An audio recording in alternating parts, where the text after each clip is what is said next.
Why is it so easy to be kind to a friend who's having a hard time, but so hard to offer that same kindness to ourselves?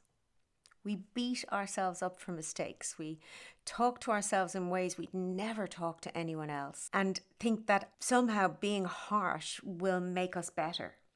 But the neuroscience tells a different story. Self-criticism isn't just unhelpful, it's a form of self-harm. Today, I'm going to show you why being kinder to yourself isn't self-indulgent. It's smart, it's evidence-based, and it's one of the most powerful things you can do for your brain. Welcome back to Superbrain, the podcast for everyone with a brain. My name is Sabina Brennan. I'm your host, and in this episode, we are exploring self-compassion, what it really is, how it works in the brain, and why it is so fundamental to flourishing and manifesting happiness, contentment, and emotional well-being.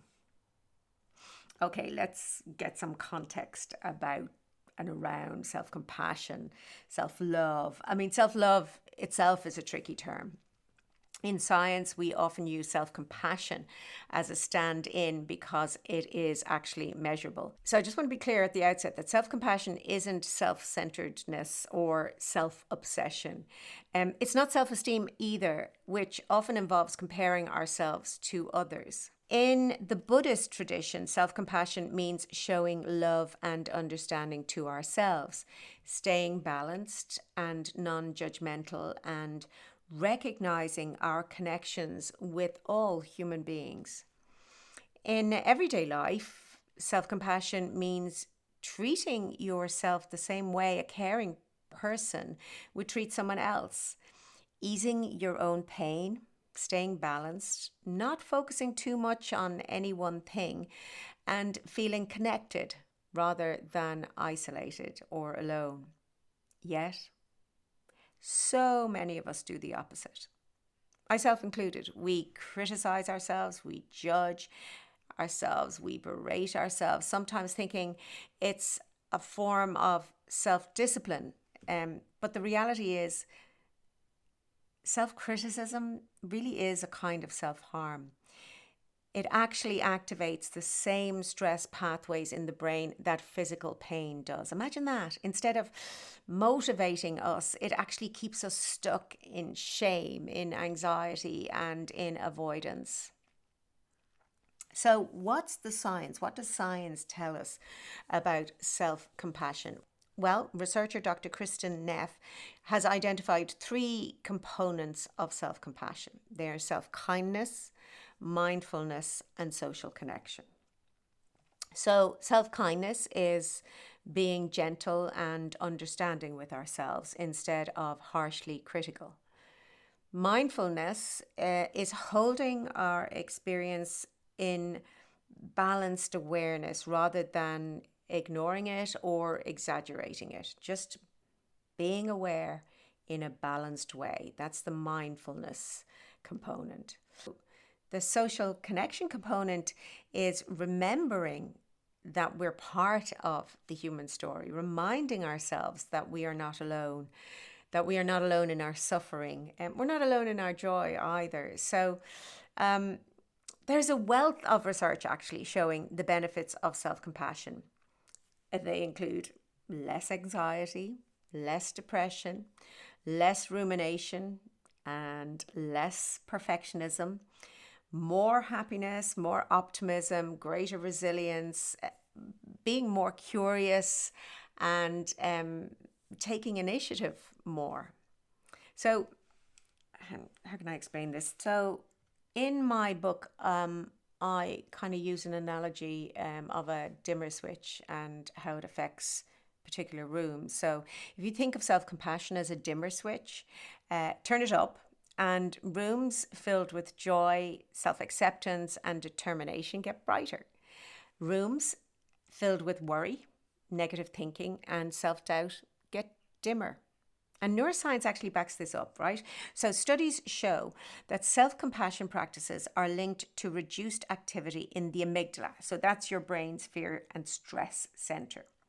Loving kindness meditation, which is a type of meditation, generates feelings of warmth and care for yourself and for others. It activates areas of the brain involved in empathy and in processing emotions. So, in other words, self-compassion literally calms the threat system and the fear centers in your brain and lights up the care system in your brain, the empathetic part of your brain. And this is where manifesting actually comes in. When you're kind to yourself, you are less paralyzed by fear and more open to possibility and more able to stay the course towards your long-term goals. Self-compassion isn't a soft extra when it comes to manifesting and when it comes to attaining your goals, when it comes to success in life. It's not an extra. It's not something that you do along the way or remind yourself to do. It is foundational. You gotta get good at the self-compassion first before you start on your journey. So, how do you do it? Well, here's my tools in 3 on how to start turning up that kindness switch in your brain. 1, try flipping the script. Next time you catch yourself being self-critical, pause and ask, what would I say to a friend in this situation? Then you just say that to yourself. 2, the 60-second self-compassion pause. Place your hand on your heart. Acknowledge your pain or your frustration, whatever it is that is going to lead you to be self-critical. Take a slow breath and offer yourself a supportive phrase. It's okay. You're doing fine. Whatever feels supportive in that moment.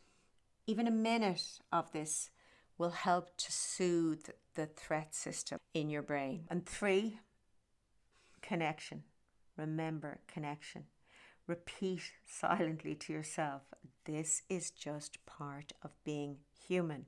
Doing this will help dissolve the feelings of isolation that often fuel our self-criticism. Reminding ourselves that we're not the only ones who made that mistake, that we're not the only one who repeats mistakes. It helps, I think, to do that, to remind yourself that it's just part of being human and that you can learn from it and you can move on from it.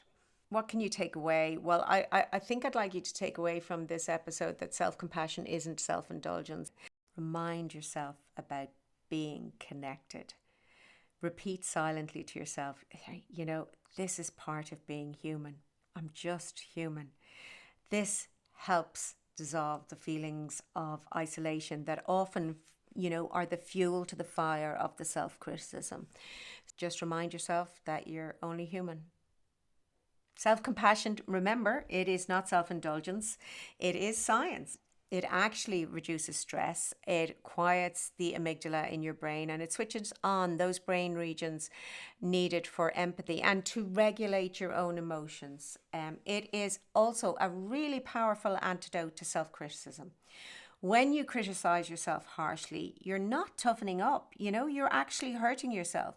And when you show self-compassion, you're rewiring your brain for resilience. So next time you stumble, instead of reaching for the inner stick, try the inner hug. Be the friend that you need in that moment.